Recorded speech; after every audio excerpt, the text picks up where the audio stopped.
Hey, Scott Horton here to tell you about this great new book by Michael Swanson, The War State. In The War State, Swanson examines how Presidents Truman, Eisenhower, and Kennedy both expanded and fought to limit the rise of the new national security state after World War II. If this nation is ever to live up to its creed of liberty and prosperity for everyone, we are going to have to abolish the empire. Know your enemy. Get The War State by Michael Swanson. It's available at your local bookstore or at Amazon.com in Kindle or in paperback. Just click the book in the right margin at scotthorton.org or thewarstate.com. All right, you guys, Scott Horton Show. Check out the archives at scotthorton.org. 4,000 and something interviews going back to 2003 for you there, scotthorton.org. And, I'm doing a Q&A thing now on the old whole show feed. It's scotthorton.org/show for the Just Me stuff there, if you guys are interested in that. Check out all the latest interviews. They get posted up at libertarianinstitute.org/Scott Horton Show first. So off you go over to libertarianinstitute.org and follow me on Twitter at Scott Horton Show. All right, introducing our friend Ray McGovern. For 27 years, he was a CIA analyst. Now he gives anti-war speeches with an organization called Tell the Word. And he is the co-founder of Veteran Intelligence Professionals for Sanity. And, what they do is they write memos to the presidents saying you shouldn't be doing the things that you're doing. You shouldn't be believing the things you claim to believe. And they do really important work. Here he is again. Oh, I should say raymcgovern.com for his own personal website. You can often find him at consortiumnews.com. And this one, all of them are reprinted at antiwar.com as well. This one is called The Surveillance State Behind Russiagate, and it's co-authored with William Binney. Welcome back to the show. How you doing? Thanks, Scott. Doing well. Great. Hey, listen, glad to hear that. I interviewed Bill Binney on the show just a few weeks back, but maybe some people didn't hear it. Can you remind us who's Bill Binney? Yeah, Bill Binney was the technical director for the National Security Agency, NSA, before he retired in protest after 9/11, when he saw that the vacuum cleaner type, the dragnet, the bulk surveillance that had been instituted violated all our rights under the Fourth Amendment. So he quit, he retired, together with three other whistleblowers. And they are an incredible asset to our Veteran Intelligence Professionals for Sanity, our VIPS group, because their expertise just won't quit. Bill devised He devised the systems that NSA is still using to collect all this information. The difference between Bill and General Hayden, who overruled him, was that Bill had a mechanism where U.S. names would remain encrypted in all these intercepted conversations so that no one could get them. Hayden decided, no, he'd build a much more expensive system, several times more expensive, which was devoid of any protection of the true names. All this business about masking, minimizing, all that kind of stuff, there is some that goes on, but the bottom line here is that not only NSA, but the FBI, the CIA, the DIA, the Defense Intelligence Agency, and other people who pretend to have intelligence units have access to what NSA collects, even when it has to do with Americans, and their top officials have access to the raw data, namely the names of American officials or the names of Americans. Now, what does this mean? Well, this means that toward the end of last year. Well, wait. What it means is when you co-author this article, it means that with a guy like Bill Binney, or with Bill Binney specifically, it means that you're not just going off of what you guess may be going on here because you read some Snowden documents and some Greenwald reports. You're going, you have as your co-author the guy who built the NSA's global intelligence infrastructure in the first place, signing off on your assertions here. So that's kind of a big deal, I think. Yeah, he's more than signing off. He's giving me the wherewithal, the technical expertise, where I can confidently say the things that I know to be true. Right. Now, do we pretend that this analysis is irrevocable or indisputable, like Colin Powell did at the UN on the 5th of February 2003. No, we're human beings. We don't pretend, particularly when there's so much fog going on here. But there are realities that we know about, and that has to do with these technical systems, what they're capable of doing. And what I just told you, of course, is what Bill Binney told me before we drafted this thing. The real, it's hard for me to import the sense of, well, the enthusiasm that I feel in having people like Bill Binney at our beck and call when we veteran intelligence professionals want to write something. It's very much like my role, one role I played at the CIA when I was working in a community-wide capacity. We were called national intelligence officers, and what that meant was that I could tap any expertise throughout the intelligence community. I would know enough by that time, I was pretty senior, who the most honest guys and the most expert guys, and I could just reach out and say, okay, on a secure phone, look, we need this by tomorrow. Tell it to me straight, and we'll incorporate it in this memo for Kissinger or for whomever. Now, and then of course we use fax machines and secure stuff. It took a long time. Now we can get together remotely or on the in the blogosphere here, and I can say, Bill, look, we're being led down a primrose path here about this Russian quote hacking end quote. What are the chances that the Russians could hack this material and get it to Julian Assange in WikiLeaks and not be detected by the systems you devised? What are the chances? And Bill Binney says, oh, chances are zero. Well, well, that means a lot. So a lot of this stuff is, just a lot of smoke with no fire under it.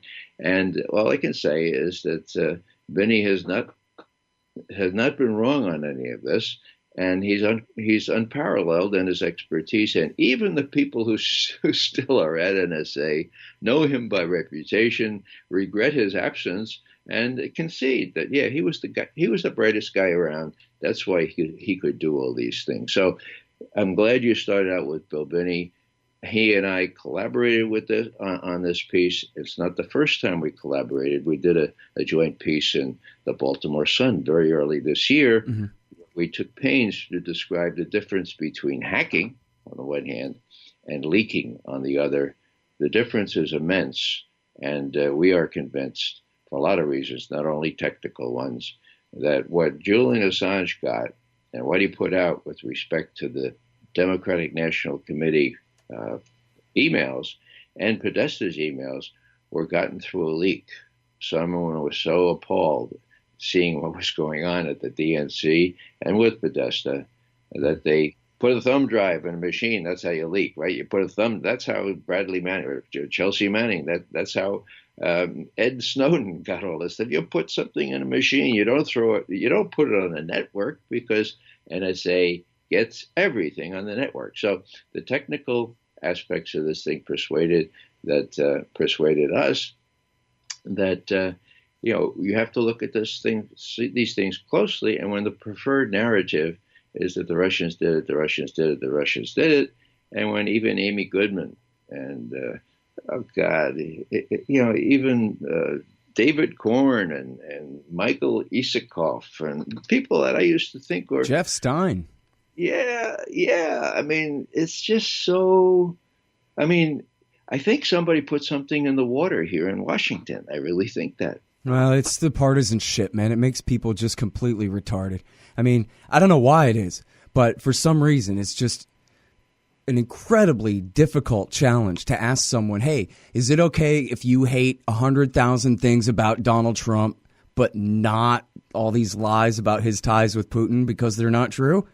And they're incapable of that. You're either pro or anti-Trump. And if you're anti-Trump, then you believe any lie about him because why not? And you know what? In fact, this is my question for you. You and I have been talking about, not just I know that you know, but you and I have been discussing America's renewed Cold War against Russia for more than a decade on this show, Ray. I know that you know better when it comes to who's picking the fight here? Who's the world empire and who's the rump state, what's left of an old one from 25 years ago? Okay, there's no question. Breaking the promise to Gorbachev, expanding NATO east, overthrowing the government of Ukraine twice in 10 years and a lot more color-coded revolutions too. But maybe that's your problem. Maybe you understand too well the actual reality of the background context here. And so your confirmation bias is leading you to believe that, yeah, but we know who's the aggressor here. It's the USA. And we know that all this, spin about the rise of Russia and the new Russian empire and Putin's expansionism and all this, that's not true. So then debunking the rest of this stuff about the hacking and et cetera fits right into your, you're on a roll debunking stuff. You have been. So maybe you're wrong. Maybe you're not being fair to the other side like Isikoff and Jeff Stein and these other people. And maybe that they're actually have an open mind enough to see what's really going on here, that Vladimir Putin decided that he would do anything to stop Hillary Clinton from becoming the president. Ray, what do you say? Well, I'm open to that thought. I just wish that someone would engage us. Now, we have a enviable record of 47 very well considered and well presented memos since Colin Powell's speech, the UN, on the 5th of February 2003. We have a record. We stand on that record. We were right, okay? Now, that should count for something. But do I get on Amy Goodman? No. Who gets on Amy Goodman? The people like Isikoff this morning. I couldn't believe it. I know Mike. He writes really good books. He wrote a great book called Hubris, together with David Korn, 3 years after the brouhaha about weapons of mass destruction in Iraq. Where were they? Where were they before the attack on Iraq? Now, it's one thing to write books, and there's a really good book, it's Hubris. But it's another thing to be a journalist. That's what I was at the CIA. I wrote for daily publications. I didn't have a lot of time to sit back and talk to everybody and write a book. And so the journalism profession, which I'm happy to say I learned a lot from Bob Perry about, who runs consortiumnews.com, is much more demanding, much more, you do the same thing, Scott. You need to pronounce now before the Washington Post or before the New York Times screws it up. And so all I'm saying here is that we deserve to be, if the mainstream media won't let us on, then Bill Moyers should, or Amy Goodman, or, we should get on some of these programs, and we're just ostracized. Why? Well, I don't know, but it's not because we haven't been right. We have been right. And in this instance, we have expertise that won't quit. Bill Binney is just one example. There are 3 other whistleblowers from the NSA, Colleen Rowley from the FBI, people from Defense Intelligence Agency. We have a glut of expertise. And when we want to write something like Bill Binney and I did 2 days ago and appeared yesterday, well, then we select out the people who have been following it most closely and the people who have the most expertise in this subject area, and we publish. And we do that. And we did that yesterday. And what I've just written a little note to Amy was, writing for AOL should be considered a little bit different from writing for the president or for writing as Bill Binney and I do, based on our expertise. It's very frustrating because we could put a gloss on this thing. And, when people say, oh, you're pro-Putin, that's just really silly. That's McCarthyism. We're not pro-Putin. What we're saying is that Donald Trump, my God, he lies through his teeth. But even a clock, a broken clock is right 2 times a day. and Trump is right about Russia. There is no reason why we couldn't work out a decent relationship with Russia. But see, this goes back to my question. So you just hit on Putin's motive for this entire thing. Maybe he didn't hack the DNC and the Podesta emails, but he But he must have done something, Ray, because TV says that Putin wanted Hillary to lose.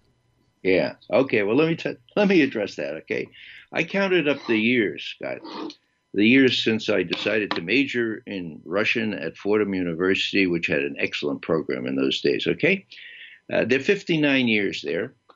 50 years since I started working for the government as the chief of the Soviet foreign policy branch.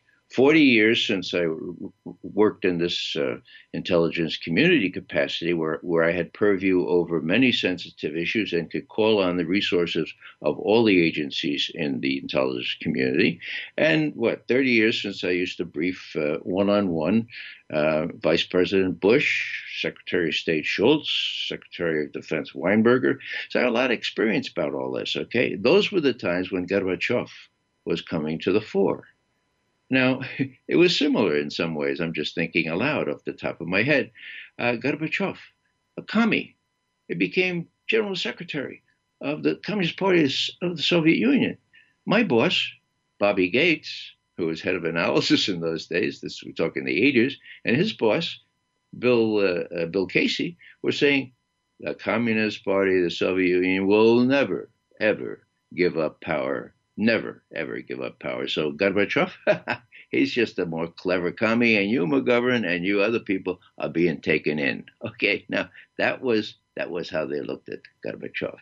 I was able to draw on people who I knew were honest analysts. So when I briefed Secretary Shultz, for example, and he would say, Ray, I just got this invitation to go to Moscow. It's just out on task this morning. And he'd look at me in a kind of funny way, and he'd say, your bosses would say that's a foolish thing, that these guys are all commies and I shouldn't deal with them. What do you think? And I'd say, sir, you've got an invitation to visit the Soviet Union. And he'd look at me and say, you don't agree with your bosses? And I say, sir, it would be beyond my portfolio to say I don't agree with my bosses, but I don't agree with them. It was bizarre. So I was in this incredibly trusted position to tell the truth.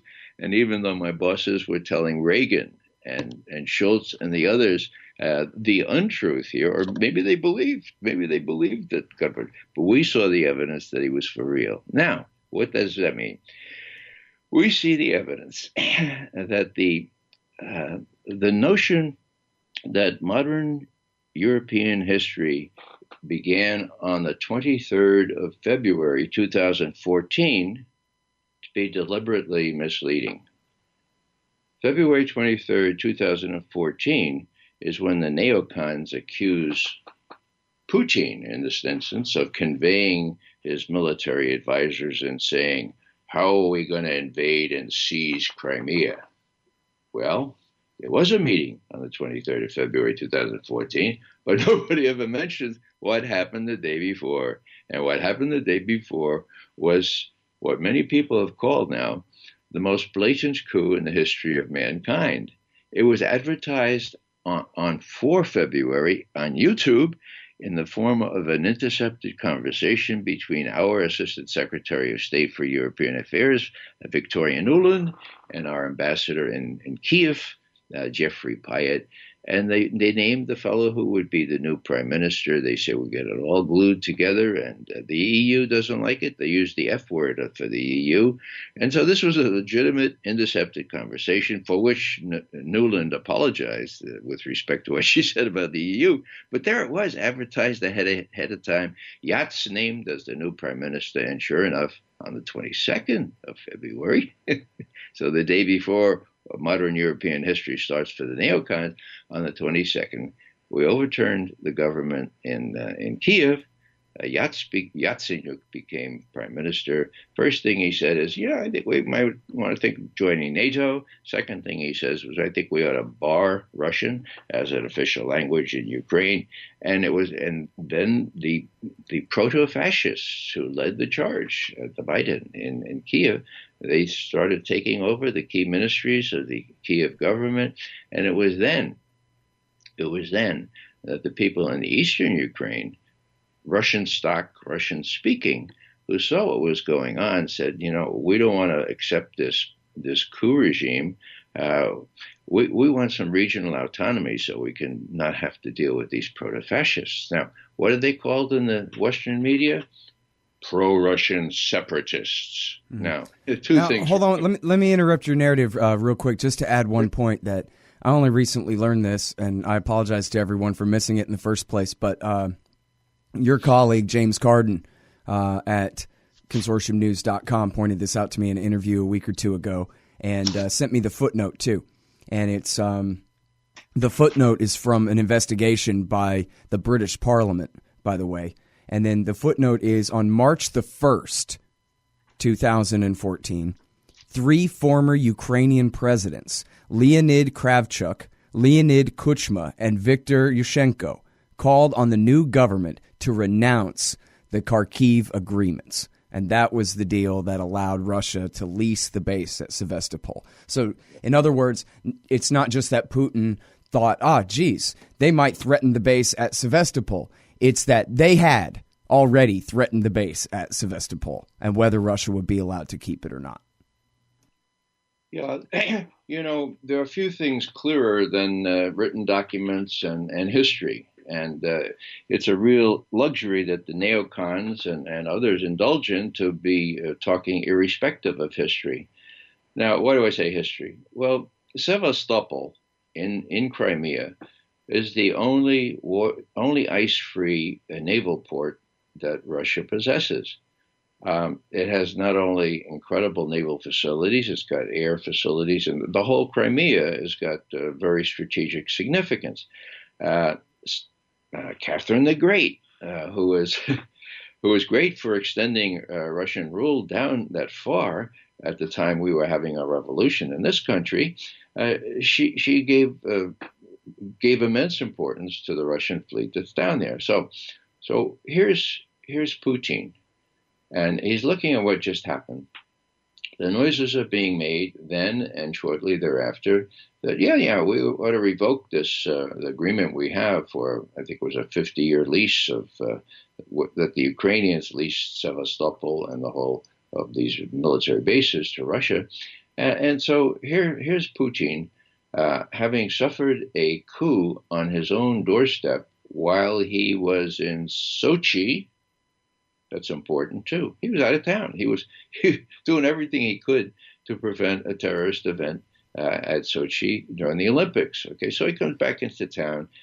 His neighbor has been overthrown. Well, and even the Sochi Olympics themselves were a giant publicity stunt to show just how Western and white and democratic and Christian and part of our global community Russia is or is trying to be, as opposed to, say, for example, building up his tank forces for a threatened invasion of Eastern Europe. Well, that's the truth. And again, in a historical sense, the Russians have always been playing under a handicap and trying to become accepted, respected in the West. And for your listeners, they need to know some rudimentary Russian history. I'd start simply with the fact that as we, the West, were coming out of the Dark Ages into the Renaissance, right? What were the Russians doing?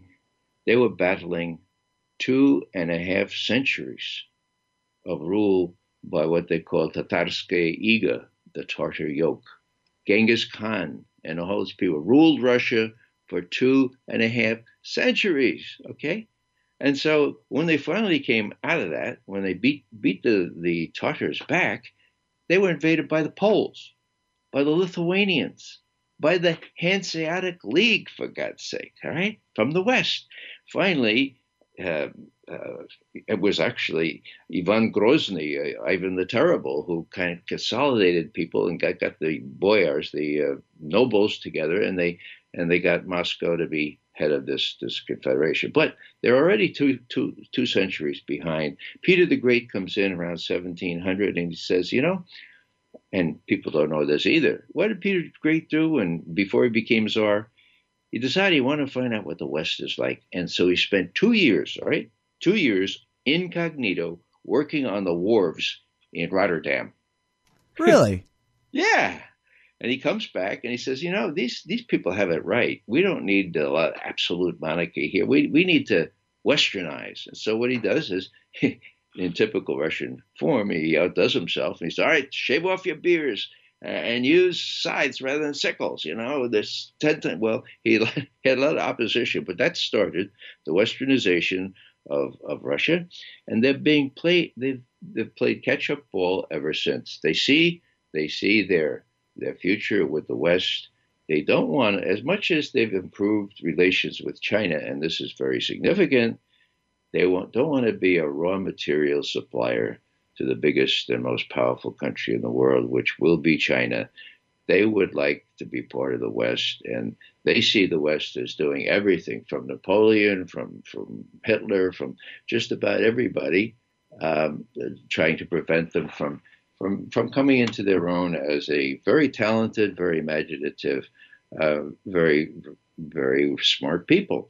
So that's the background to all this. And with specific respect to Ukraine, well, this is kind of interesting because it shows a lot of interesting aspects. What happened was that Sergei Lavrov, the foreign minister for Russia, who is still foreign minister, but in 2008, just toward the end of the Bush administration, W. Bush, what happens? Well, there are rumors all going throughout the West that NATO is about to invite Ukraine and Georgia to become members of NATO. Now, what happened? On the 1st of February, 2008, Lavrov calls Mr. Burns. Burns was the name of our secretary, our ambassador in Moscow. He says, Mr. Burns, I need you to come to the foreign ministry. So he does. And he says, Mr. Burns, do you know what "niet" means? And Bill Burns says, yeah, I think. He says, well, I just want to make sure you know that "niet" means "niet." There are rumors going around that you intend to incorporate Ukraine as a member of NATO. Please tell your people in Washington, "niet" means "niet." This is the red line for the Kremlin with respect to Ukrainian membership in NATO. Red line. Understand that? "Niet" means "niet." Now, how do I know all that? Two reasons. There was a fellow named Chelsea Manning, Bradley Manning at the time, who decided to release a lot of State Department cables. Now, if I've seen one cable from Embassy Moscow, I've probably seen about 10,000, okay? It's genuine. It's literate. There it is in its pure form. And Burns played it correctly. The title, "Niet" means "niet," Russia's red line with respect to NATO, including Ukraine and Georgia. And then he says, Lavrov told me, if you do this, there will be civil war in Ukraine, and we in Russia will have to decide whether or not we have to intervene. This would be bedlam. This would be chaos. There's no good reason for it. So please, "niet" means "niet." That's Bill Burns giving an accurate, to his credit, an accurate account to, it was Condoleezza Rice at the time, okay? So that's the 1st of February, 2008, thanks to Chelsea Manning. Now, and of course, WikiLeaks. Now, what happens next? Well, 2 months later, on the 3rd of March, 2008, there's a summit, top leaders of all the NATO countries in Bucharest. Their declaration, quote, Ukraine and Georgia will become members of NATO, period, end quote. So that's 2008. Now it took the neocons, let's do the math here, 2014, well, it took them 6 years, but they mounted that coup on the they facilitated what happened there. They overturned the government. All I can say is that Condoleezza Rice is not the sharpest knife in the drawer, but she pretends to know something about Russian history. She should have known better, or maybe her surrogates, Victoria Nuland and those folks, maybe they wanted Russia to react in a very violent way. Let's face it, this is at the bottom of all this, Scott. Peace is very bad for business. Now, wait, you're talking about the first coup 10 years before the maiden coup, the Orange Revolution in 2004? No, I'm talking about that Maidan thing. That's when it really hit the fan. Oh, okay. But that wasn't Condoleezza, though. That was in the That was the Obama years.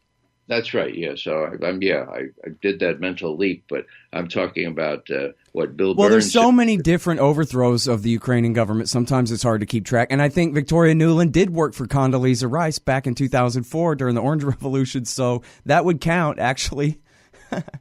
Yeah. Well, the Nuland, of course, she worked for a fellow named Richard Cheney. So that's where she got her stripes. Yeah. So it is a continuity. It's just that this was one regime change too far. Mm-hmm. And if whoever was running U.S. policy in 2014 didn't understand that, Susan Rice was also not the sharpest knife in the drawer.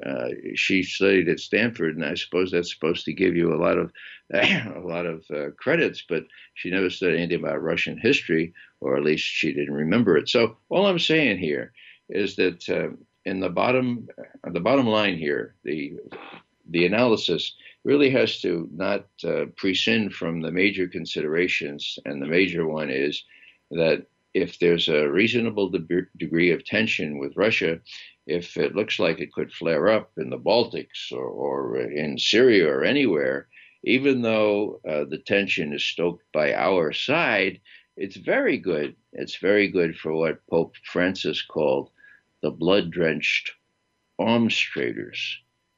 Those are his words, and he said that to Congress a year and a half ago. I remember them all stand up, they all clap. Oh yeah. And then they sat down, and I saw some of them look in their vest pocket, make sure their latest envelope from Lockheed was there, and the back pocket from Raytheon. It was giving hypocrisy a bad name. That's what's driving this, and it's not just the U.S. It's these global corporations that are making lots of profit from the kind of tension that is now trying to be stirred up by those who oppose, of all people, who oppose Trump on the one sensible initiative. It's the one sensible, but it's of transcendent importance to have a decent relationship with the Russians, because then, the big risk there is that peace might break out. Peace is very bad for business. Yeah. Well, you would think that liberals might second guess themselves a little bit when they see Dick Cheney and John McCain up there all day, well, I guess McCain all day and Cheney just once now, but saying, yeah, this is an act of war. Them rigging the election against Hillary. It's terrible. We should bomb them. Whose interests are y'all serving now? You know what I mean? Come on, snap out of it here. I don't think there's any single thing to like about Trump. I mean, he hadn't even pretended. He hasn't even said the word freedom once. Like, hey, what we need is freedom, because it never even occurred to him to lie to us and pretend that that's what he thinks. That's how horrible this guy is. He's never uttered the word once in 3 years of campaigning and presidenting here. And yet they want to pick on him for wanting to get along with Russia, the other power in the world that has 6,000-something nukes at the ready. I mean, how easy to manipulate can grown adults be? It's completely ridiculous. Yeah, they come out of a different generation. I remember when Russia was a real threat. As a matter of fact, I worked very hard with my colleagues to put a lid on the competition. Yeah, me too. I was just a kid in the 80s. I was, a child. Mm-hmm. But I remember the Cold War. I remember, being taught about it in school. And of course, Ronald Reagan. To me, it looked like, it was the end of détente. I didn't know the term détente, but I knew that it was the renewal of brinksmanship, and that was really dangerous, and that I had been reassured that nobody wants nuclear war, so there's probably not going to be one. But there could accidentally be one with all this tough guy talk and all the, intervention going around the world, and it was a dangerous time. And I remember the palpable sense of relief when it all started coming apart, and when the wall came down and the people started fleeing west, and then ultimately Christmas Day 91 when Gorbachev resigned. I mean, this was the miracle of miracles, that the whole USSR would come apart without a war, that it would just be over. The difference, the night and day difference between Cold War brinksmanship, MX missiles, and all of this crap versus, hey, look, it's over, was, I guess, like you're saying, people don't remember that. Yeah, it was just slightly less exhilarating in the 70s. And I'm a little older than you, and I was chief of the Soviet Foreign Policy branch in the 70s. And it wasn't Nixon. I'm sorry, it wasn't Reagan. It was Nixon who first talked about, if I trust, can you guys in CIA verify? And we said, well, what do you mean? He said, well, if we limit the number of ICBMs or SLBMs, sea-launched, or, the bombers, can you verify that the Russians aren't cheating? And we said, well, how soon would you have to know? And, the answer came back, well, what do you think? 2 weeks, month? And we said, yes, sir, we can. Now, I was in Moscow in May of 1972 when Nixon came over and signed what we'll call the SALT agreements, the Strategic Arms Limitation Talks Agreement. I had 3 people in my branch working on that, one with the delegation that negotiated it, one working from the military side, and one reporting to Director Helms and others about how the negotiations were going. And I was there when that agreement, the main agreement being the Anti-Ballistic Missile Treaty Agreement, was signed. Now, what did that do? That put a lid on the strategic confrontation, because it said, look, if one side thinks that they can make a first strike on the other and get away with it, in other words, there would be no retaliation worth fearing, well, that's very, very unstable. And so let's do this. Let's ban missile defense. Now, we're at work on it, and we have already the rudimentary system. So let's just ban it to 2 missile defense sites in each country. Now, 2 missile defense sites in each country can never give anyone the idea that they would be immune from retaliation. It's just too big a country, and they'd never work. So let's limit it to 2. And they did. And that was the only treaty that was signed in May of 1972. But it was a biggie. Why?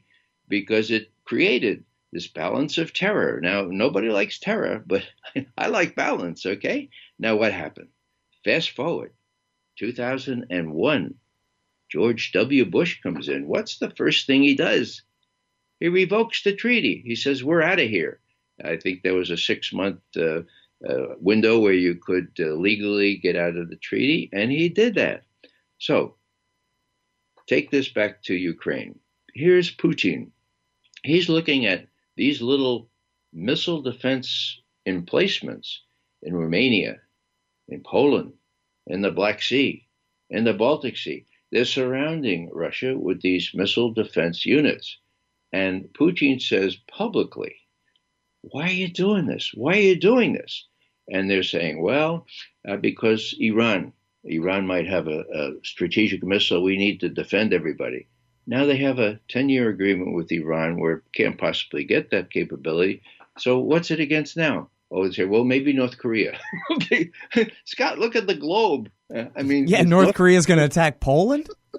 So Putin is trying to get people to understand, look, it's not paranoia.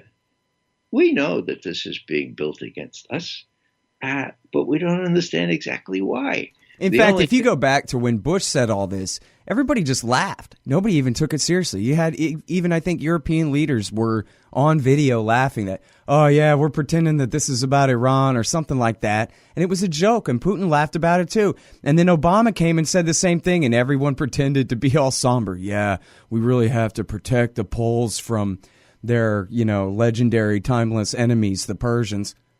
Yeah. So, just kind of bottom line on national missile defense, there was great opposition. Guess by whom? By the Raytheons, by the Lockheeds, by all defense institutions to quitting the anti-missile defense regime. And so there was great pressure on us, and I remember this really well, in the 80s, to say that the Russians were violating the ABM, that they were doing the kind of experimentation and analysis that was violating the ABM. Well, they weren't. It was all based on the use of one Russian word in a Grechko, the defense minister's speech. So we laid that aside. We we were able to convince policymakers that they couldn't tell that from the rhetoric. And then what happened? Whoa! They found a great big installation in a place called Krasnoyarsk in Siberia. And my friends, the imagery interpreters said, Ray, this looks like an anti-ballistic missile radar forbidden by the ABM treaty and its codicils. So we looked at that really close. 2 weeks, we went to Reagan and we said, they're violating the ABM treaty. Now, what did Reagan do? In the old days, and this may seem arcane, Reagan reached out to the Russians and say, we think you're violating the treaty. And oh, no, we're not. They said, well, here's some photos. Take a look at them, see if this is a photo. It took 3 years to negotiate with the Russians. And what did they do? They tore it down. Okay. Now, were there people pressing to obliterate that site? Of course there were. All these guys in the blue suits that can do these wonderful things from the air and incur no danger to themselves. They're there. They want to blast that thing away. But Reagan, to his credit, said, no, we have a treaty. Let's pursue it. Let's get them to admit what they did was wrong and get them to destroy it. And they did. So what's happening now? Well, Putin is looking at all these installations going on the periphery, and he says, look, the U.S. says, well, these missiles can't really threat our ICBM capability because they can only go 1,000 kilometers.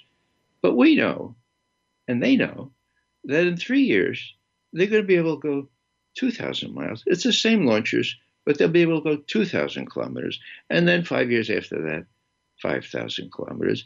And that will, in fact, put our retaliatory capability at great danger. We'll be back to where we were before 1972. The term of art was launch on warning.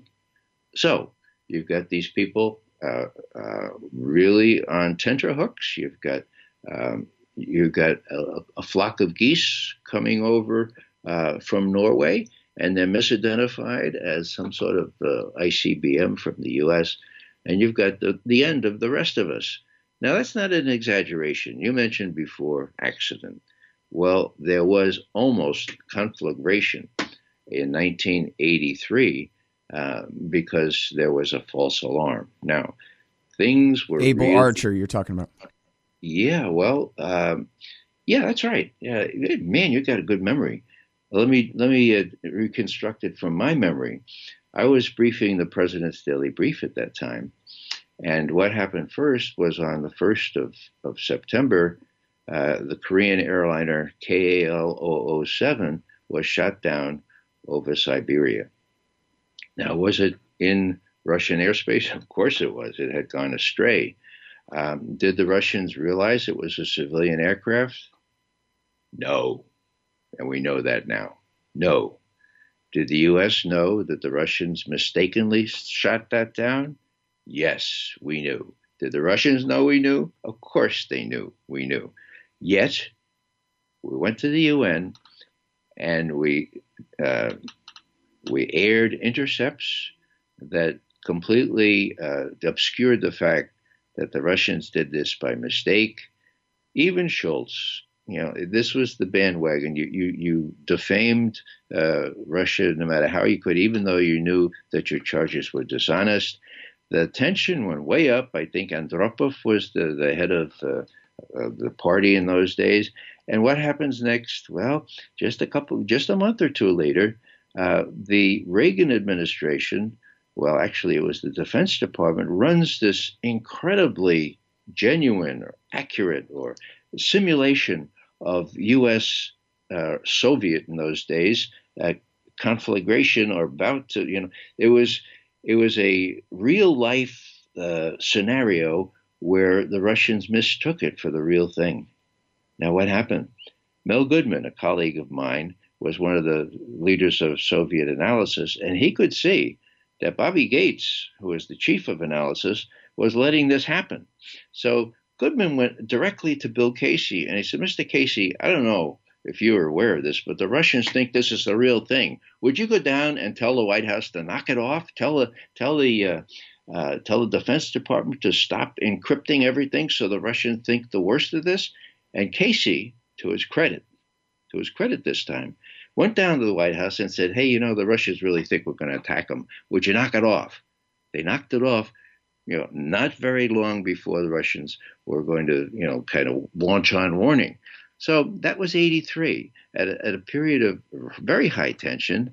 The KAL shoot down on the 1st of September, 83, very similar to the MH17 shoot down over Ukraine, blamed on the Russians, but without any convincing proof. Hey, is it true that the Russians had a spy inside NATO who had reassured them, don't freak out, it's okay, it's just an exercise, I swear to God, and had talked them down?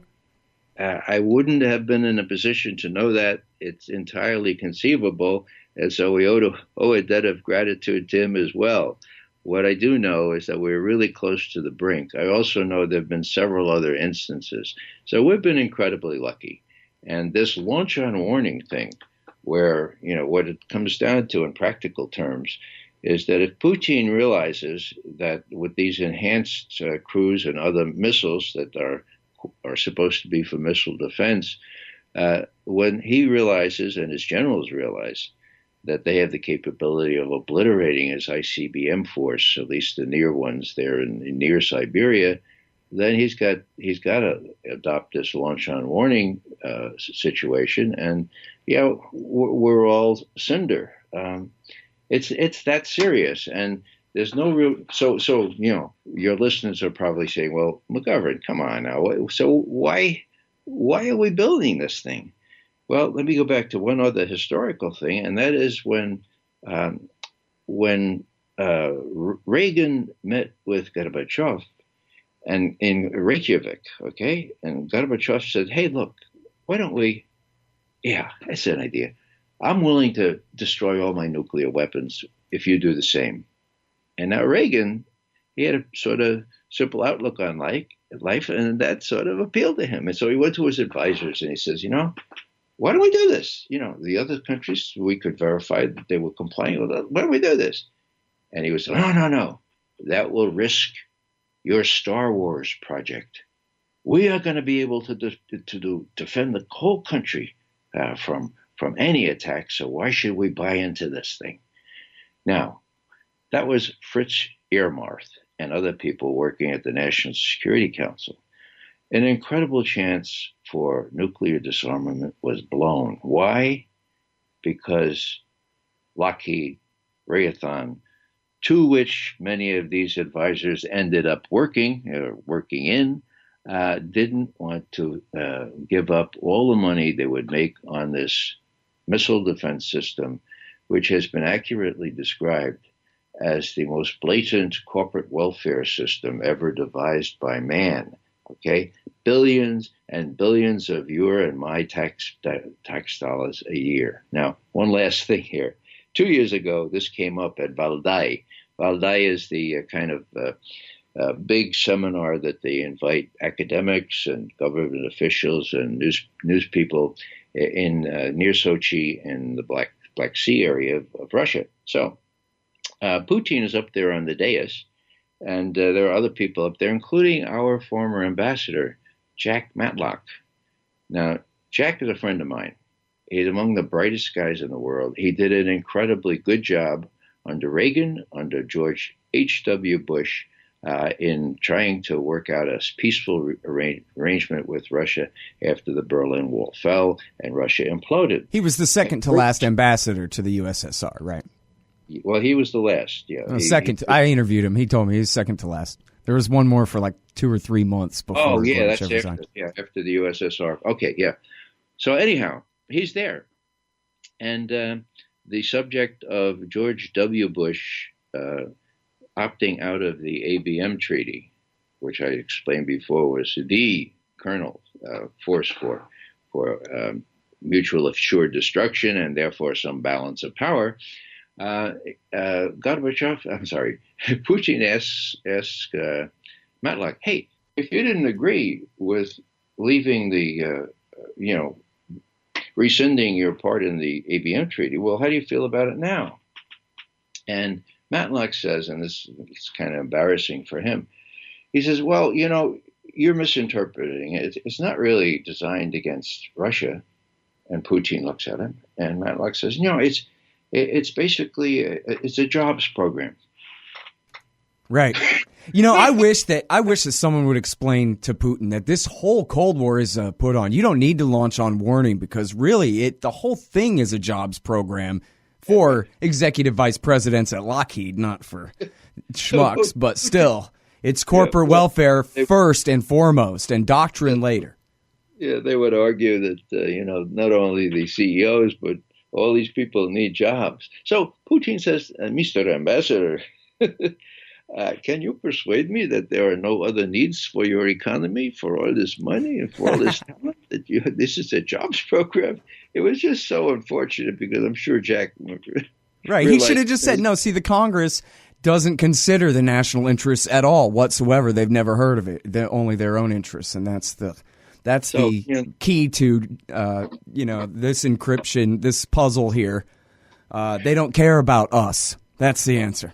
Wait, let me ask you one more thing before we go here, because I got to let you go in 5 minutes. But I haven't asked you about your article yet, which is about the deep state, the surveillance state behind Russiagate, and who it is in America. And this is sort of a nice little segue here, right? The same people who are fomenting this Cold War, who are behind this whole snow job on Putin and Trump and the election of 2016 and all of the rest of this. So go ahead and tie it all up for us, Ray.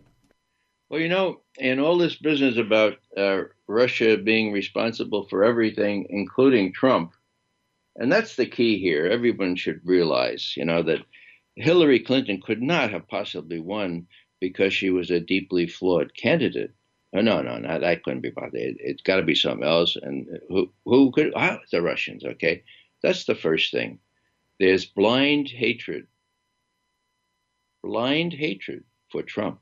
And that's coloring the analyses of many people who in the past got it right. That's really hard, but it is blind, okay? So that's the big thing. The other thing is Trump wants to deal with the Russians, and we've already talked long enough about how that hurts the blood-drenched arms traders. So what do we have here?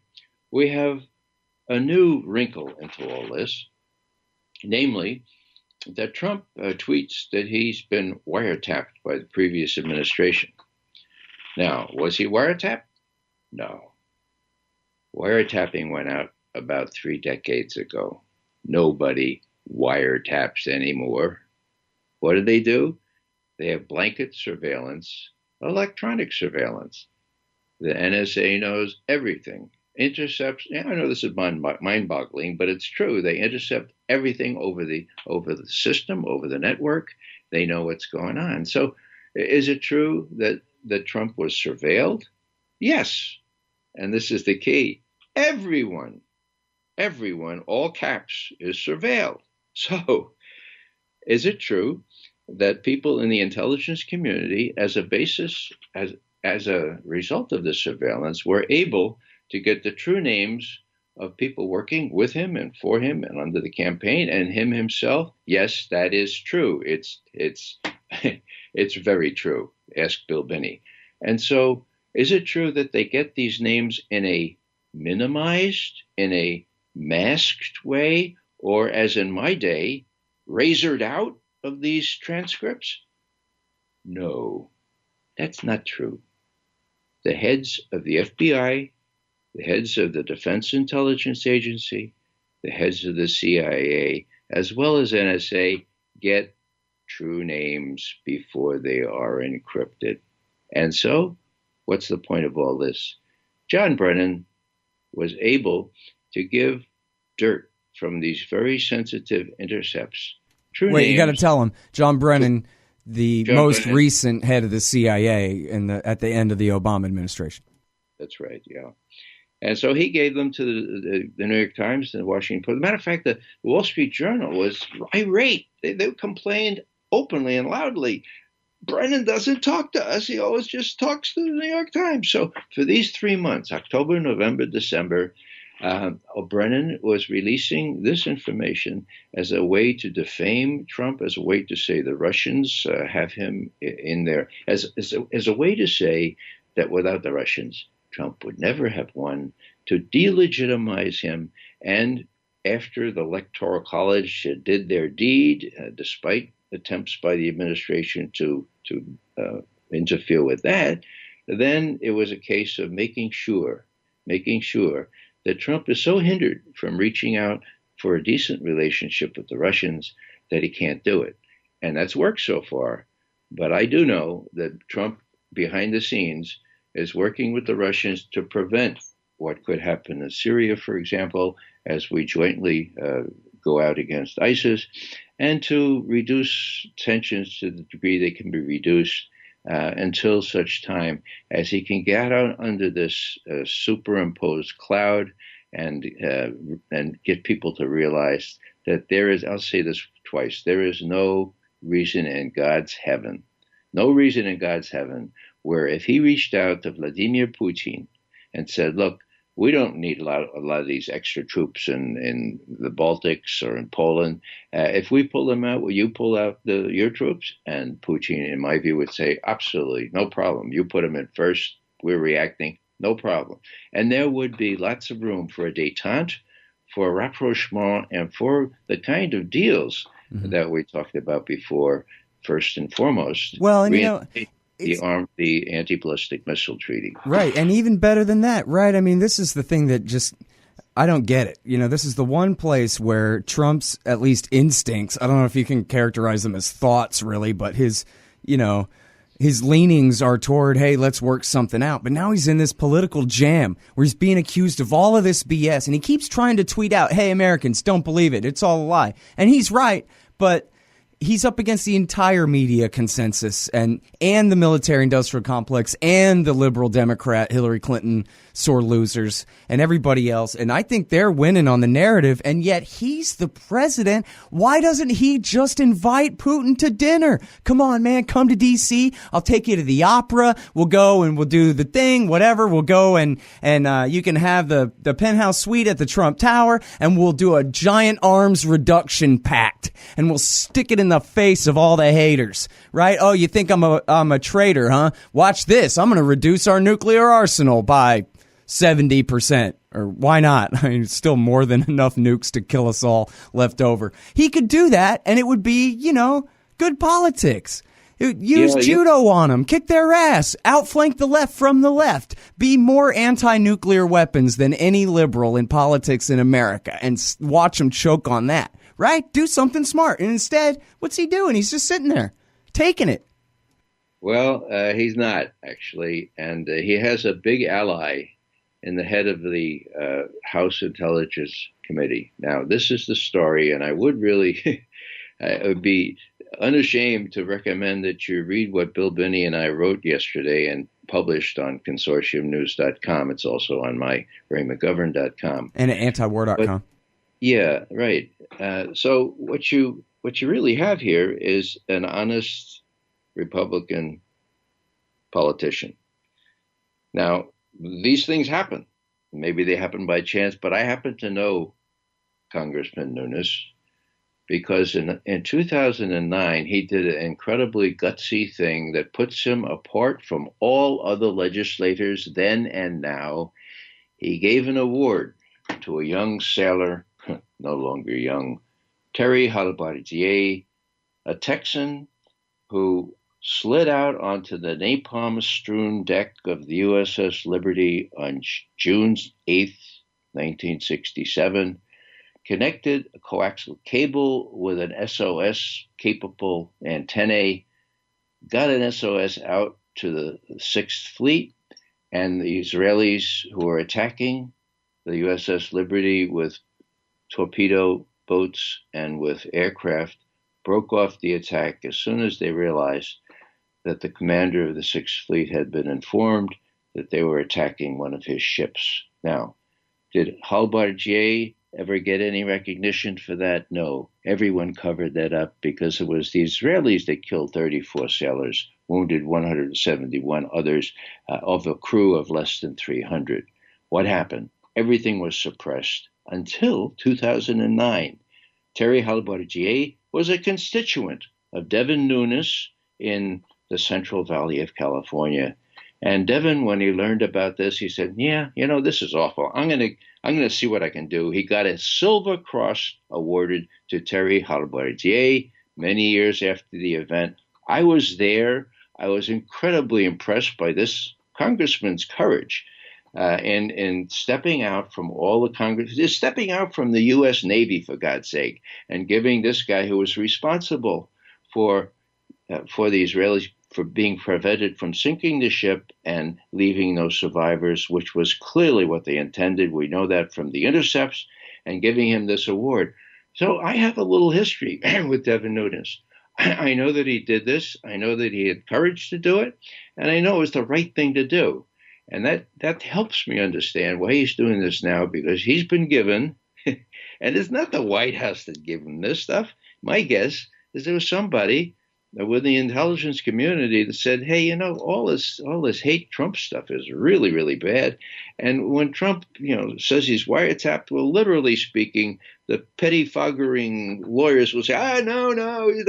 But is he surveilled? Of course he is. Here's the proof. I'm going to tell an honest guy. I'm going to tell Devin Nunes.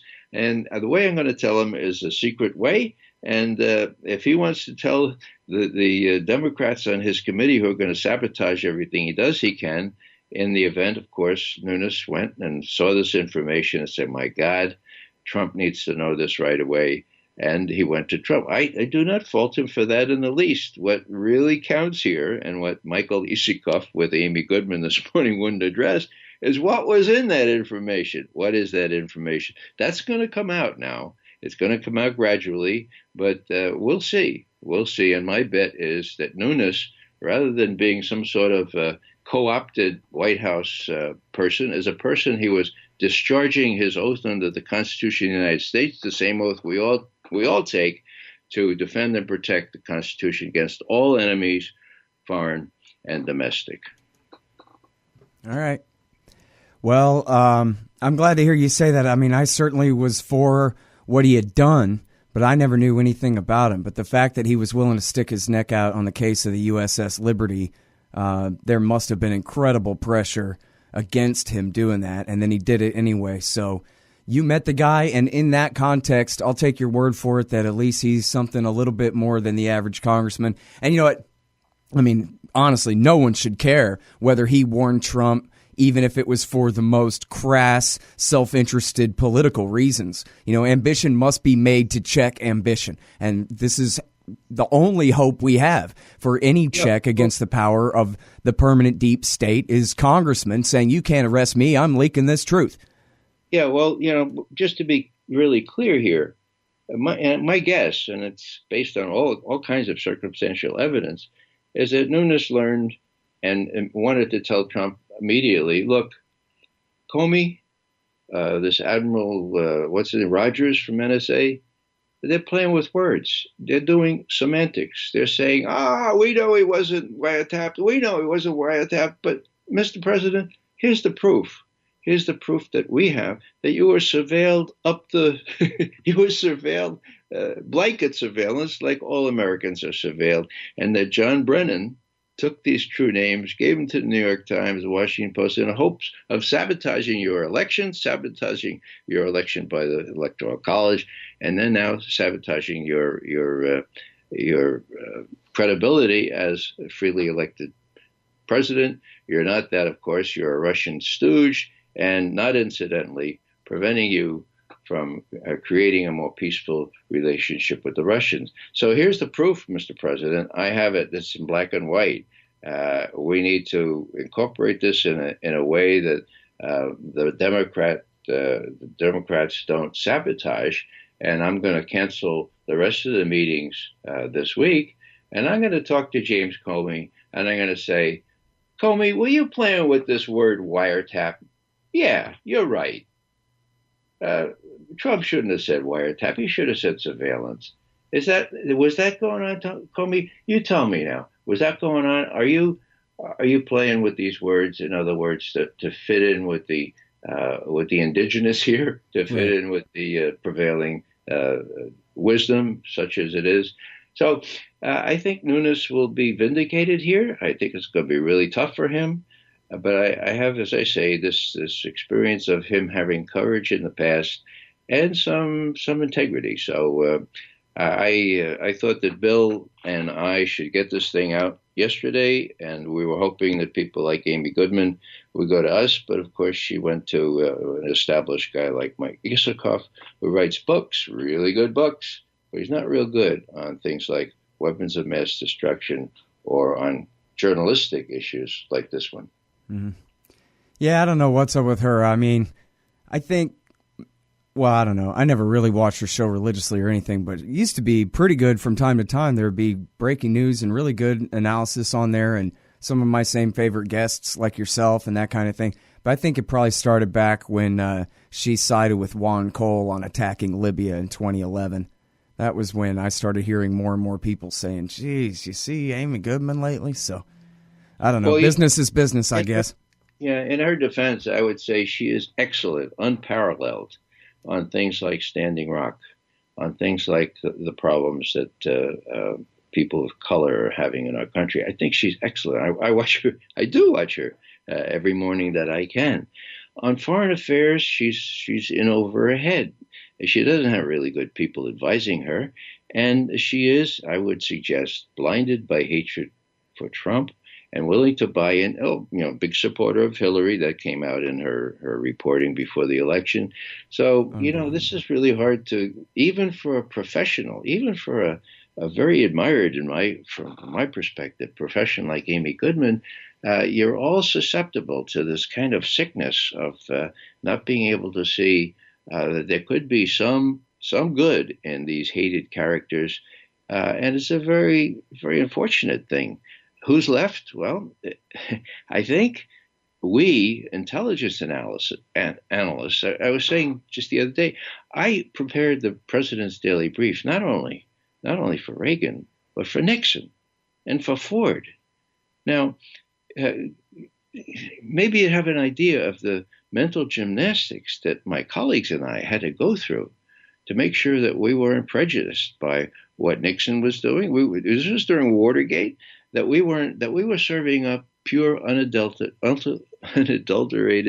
factual evidence that we could support, irrespective of how much we hated what he was doing. Okay, so I have a lot of experience in this. Maybe that really helps us to be kind of divorce ourselves from how much Trump is rightly criticized in other areas, and say, well, in this one, could he be right? Even a broken clock is right twice a day. Yep.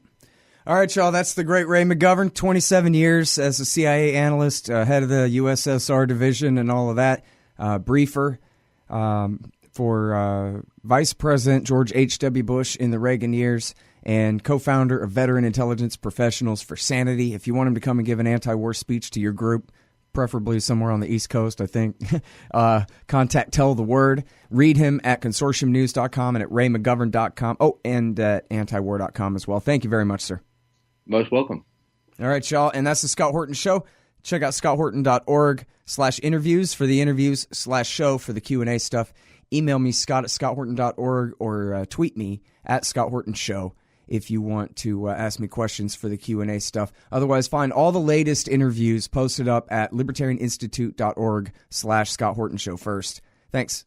Hey, Al Scott here. If you've got a band, a business, a cause, or campaign, and you need stickers to help promote, check out thebumpersticker.com at thebumpersticker.com. They digitally print with solvent ink, so you get the photo quality results of digital with the strength and durability of old-style screen printing. I'm sure glad I sold thebumpersticker.com to Rick back when. He's made a hell of a great company out of it, and there are thousands of satisfied customers who agree with me, too. Let thebumpersticker.com help you get the word out. That's thebumpersticker.com at thebumpersticker.com.